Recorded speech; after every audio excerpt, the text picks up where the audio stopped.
আসসালামু আলাইকুম। সবাই কেমন আছো? আশা করি সবাই ভালো আছো। আবারও নতুন একটি ক্লাস নিয়ে হাজির হলাম।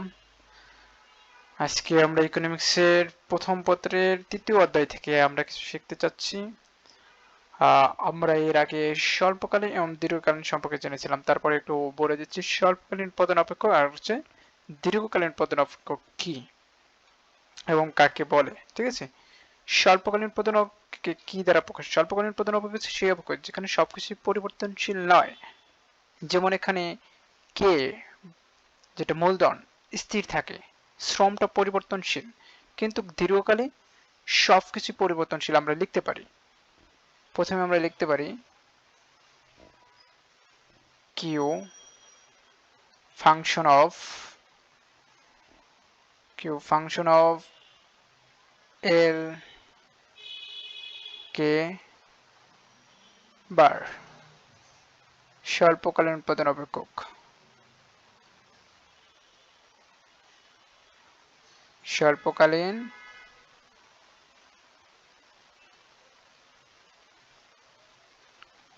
স্বল্পকালীন প্রধান অপেক্ষক উৎপাদন অপেক্ষক।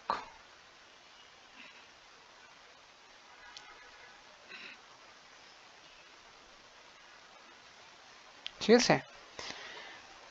কিউ তাহলে দীর্ঘকালীন প্রধান অপেক্ষক কি হবে? যেহেতু আমি বলেই ফেলেছি সবকিছুই পরিবর্তনশীল দীর্ঘকালীন প্রধান অপেক্ষক, তার মানে কি কিউ ফাংশন অফ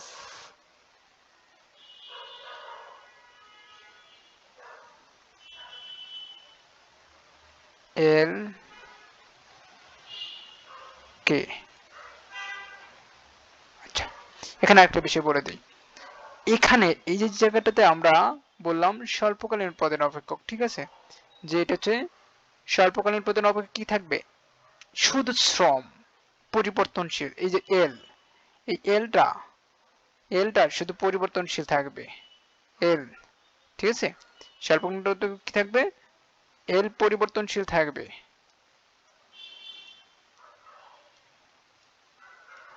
এল পরিবর্তনশীল থাকবে। আর দীর্ঘকালীন প্রধান অপেক্ষক কি থাকবে?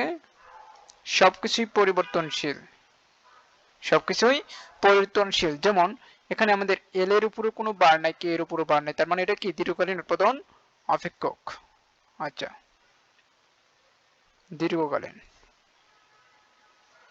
দীর্ঘকালীন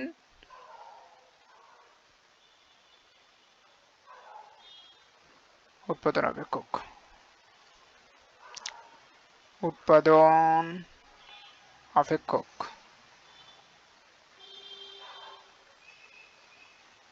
অপেক্ষক। আচ্ছা, এখন আসে যে পরবর্তীতে আমরা যেটা বলতে পারি স্বল্পকালীন প্রধান অপেক্ষক দীর্ঘকালীন প্রধান। তার মানে কি দীর্ঘকাল, যেহেতু তার মানে একটু লং টাইম, এখানে তার মানে সবকিছু পরিবর্তনশীল করা সম্ভব, কিন্তু স্বল্পকালে কিন্তু আমরা সবকিছু পরিবর্তনশীল করতে পারি না। যে কোনো পণ্যের ক্ষেত্রে, আমরা যে কোনো কাজের ক্ষেত্রে দেখা যায় যে আমরা কম সময়ে যে কাজটা করতে পারি না, কিন্তু দীর্ঘ সময় নিয়ে সেটা পরিবর্তন করতে পারি। তার মানে কি একটা যে কোনো কাজই দীর্ঘ সময় নিয়ে করলে সেটা পরিবর্তন করা সম্ভব, কিন্তু কম সময়ে সেটা কি পরিবর্তন করা সম্ভব নয়। আচ্ছা, তার মানে এখানে আমরা বলতে পারি যে স্বল্পকালীন উৎপাদন অপেক্ষে এল কি থাকবে? পরিবর্তনশীল, অর্থাৎ শ্রম লেবার। কেটা কি পরিবর্তনশীল না, স্থির, অর্থাৎ ক্যাপিটাল মূলধন। কে দ্বারা কিন্তু এই অর্থনীতির ভাষায় মূলধনকে বোঝানো হয়। আর দীর্ঘকালীন উৎপাদন অপেক্ষক যেটা হচ্ছে তোমার সবকিছু পরিবর্তনশীল, লেবার এবং মূলধন ক্যাপিটাল দুটোই পরিবর্তনশীল হবে। কথা ক্লিয়ার? আচ্ছা, পরবর্তীতে আমরা স্টেপ চলে যেতে পারি যে আমাদের এখানে আমরা এটা বললাম, বুঝতে পারলাম যে এটা। আচ্ছা, আমরা এফসি এফসি দ্বারা কি বুঝি? স্বল্পকালীন সময়ে যেটা স্থির ব্যয় থাকে, স্থির ব্যয়, এই যে স্বল্পকালীন সময়ে, এই সময়ে ঠিকই থাকবে এফসি থাকে। এফসি ফিক্সড কস্ট, ফিক্সড স্থির ব্যয়, প্লাস আমরা লিখতে পারি পরিবর্তনশীল ব্যয়, variable cost. BC, FC plus BC. আর দীর্ঘকালীন সময় অর্থাৎ দীর্ঘকালীন প্রধান অপেক্ষক বা দীর্ঘকালীন সময়ে যেটা পাবো আমরা সেটা হচ্ছে পরিবর্তনীয় ব্যয় বিসি। অর্থাৎ দীর্ঘকালীন প্রধান অপেক্ষক কি পাওয়া যায়? শুধু পরিবর্তনীয় ব্যয়। আর স্বল্পকালীন সময়ে এফসি প্লাস বিসি অর্থাৎ দুটোই পাওয়া যাবে। ফিক্সড কস্টও আছে এখানে, ভ্যারিয়েবল কস্ট পরিবর্তনীয় ব্যয় এটাও থাকে। আচ্ছা, আমরা এতটুকু ক্লিয়ার হলাম। তারপরে আমরা আসা যাক, আমরা লিখতে পারি হচ্ছে এখন আমরা কিছু সূত্র সম্পর্কে জানবো আসলে, যে স্বল্পকালীন মোট ব্যয়টা কি, স্বল্পকালে মোট ব্যয়টা কি, স্বল্পকালে মোট ব্যয় তার মানে স্বল্পকাল যেহেতু বলা হয়েছে শর্ট এই এজ দ্বারা, এই যেখানে যেহেতু স্বল্পকাল এখানে শর্ট বোঝানো হয়, আর মোট ব্যয় এস টিসি, কিন্তু সাধারণভাবে আমরা টিসি দ্বারাই প্রকাশ করি, যে টিসি সমান স্বল্পকালে টিসি সমান এফসি প্লাস বিসি। দেখো স্বল্পকালে আমাদের সূত্র কিন্তু হয়ে গেছে। তুমি যদি এটা পড়ো, এই যে জায়গাটা, হ্যাঁ প্রথমে যেটা আমরা বললাম, যদি ওটা এখানে থাকে যে স্বল্পকালে আমরা এফসি এবং ভ্যারিয়েবল কস্ট পাই, তার মানে ওইটা তার এখানে সূত্রটা হয়ে গেছে, টিসি এর সূত্রটা এটাই হয়ে গেছে, যে স্বল্পকালে টিসির মানটা কি, স্বল্পকালে টিসির মানটা কি হবে, তার মানে এটাই হবে, এটা ঠিক আছে, কথা ক্লিয়ার? এটাই হবে এফসি প্লাস বিসি, তার মানে total cost equal fixed cost plus BC. আচ্ছা, তারপরে আমরা সূত্র হচ্ছে দীর্ঘকালে টিসি সমান বিসি। দেখো আমাদের দীর্ঘকাল যেহেতু লেখা আছে, আমরা এখানে বলেই ফেলছি টিসি সমান বিসি, আমাদের দীর্ঘকালে কি থাকে, বিসি এর মানটা থাকে, আমরা এটা অলরেডি বলে ফেলছি। তার মানে দীর্ঘকাল সমান কি, দীর্ঘকালের টিসি সমান কি হবে, দীর্ঘকালের টিসি সমান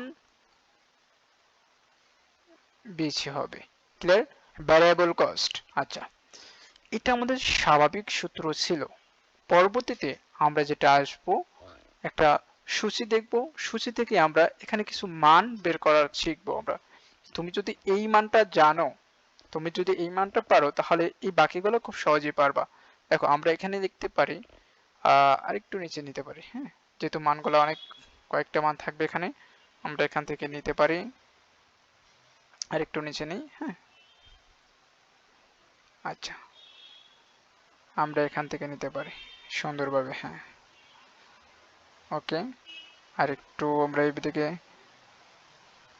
হ্যাঁ, এখান থেকে আর একটু নিচে আসতে হবে, হ্যাঁ, একটু সোজা করে নিই তাহলে সুন্দর দেখাবে। আচ্ছা, আমরা এখানে যে মানটা নিব, এখানে মানটা নেওয়ার আগে আমরা একটু দাগটা দিয়ে দিই, হ্যাঁ, আচ্ছা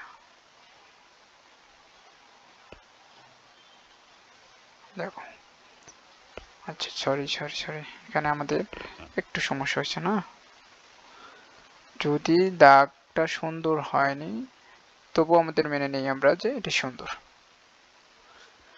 আচ্ছা, আমরা এখানে কিউ, আমি শর্ট ফর্ম গুলো লিখবো, উৎপাদনের পরিমাণ কোয়ান্টিটি, উৎপাদনের পরিমাণ কোয়ান্টিটি, উৎপাদনের পরিমাণ কি কোয়ান্টিটি, তার মানে উৎপাদনের পরিমাণ হচ্ছে কোয়ান্টিটি।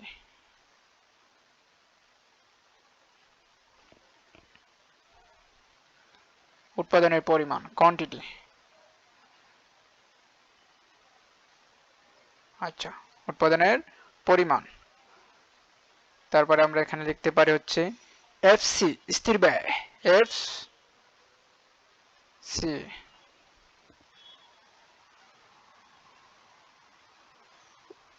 এই বরাবর নিব আমরা এফসি, এটা হচ্ছে কি এফসি, ফিক্সড কস্ট, আমরা অলরেডি যেটা বলে ফেলছি ফিক্সড কস্ট। আচ্ছা, তারপরে হচ্ছে আমাদের পরিবর্তনীয় ব্যয় নিতে পারি, আমরা পরিবর্তনীয় ব্যয়টা নিব, আমরা পরিবর্তনীয় ব্যয় কি দ্বারা প্রকাশ করা হয়, বিসি, ভ্যারিয়েবল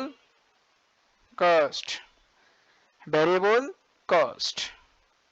আচ্ছা, তারপরে আমরা লিখতে পারি মোট ব্যয়, মোট ব্যয়, এখানে আমরা মোট ব্যয় লিখলে কি লিখবো আমরা এখানে টিসি, টিসি। তার মানে এটা বাকিটা আমরা দিতে পারি, আর কিছু না, দরকার নাই। ভাবছিলাম অনেক বড় হবে, খুব একটা বড় হয় নাই। আচ্ছা যাই হোক, আমি শর্ট কিছু বুঝাবো। এখানে আমরা দুই এক লাইনেই আমরা কিউ এর মানটা ধারাবাহিকভাবে সাধারণত নেওয়া হয়, পরীক্ষায় যদি থাকে এখানে ধারাবাহিকভাবে থাকবে 1 2 3 4 পর্যন্ত নিলাম। আচ্ছা, এফসি এর মানটা কি? Fixed cost, fixed cost.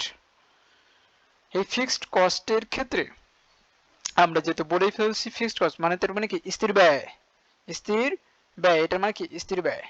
তার মানে এখানে যে কোনো মানই থাক সবগুলা ঘরেই সমান হবে। যেন আমরা নিতে পারি 10, তার মানে বাকি ঘরগুলোতেও কি হবে 10 হবে, বাকি ঘরগুলোতেও 10 হবে। হ্যাঁ, বাকি ঘর একটু সমস্যা,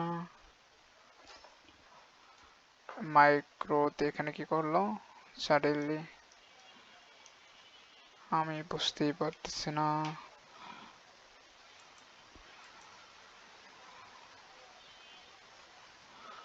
একটু একটু আমাকে সময় দাও তোমরা।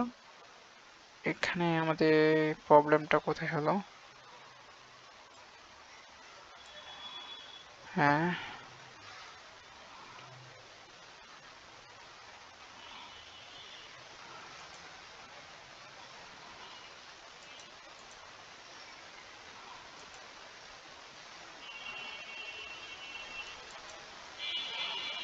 কালার এখানে আমাদের, হ্যাঁ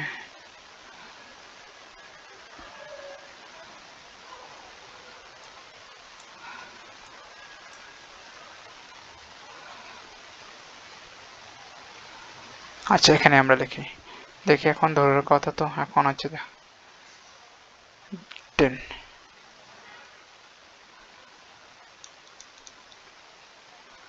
আমাদের মার্কারটা এখানে, আহা শিট, এখানে আমাদের কি সমস্যা দিল। আচ্ছা একটু দেখো, আমাদেরকে সময় দেওয়া যাক। আমরা ইউএলটাই 1 সেকেন্ড রেকর্ডিং হচ্ছে, রিকানেক্ট হয়েছিল না। আচ্ছা,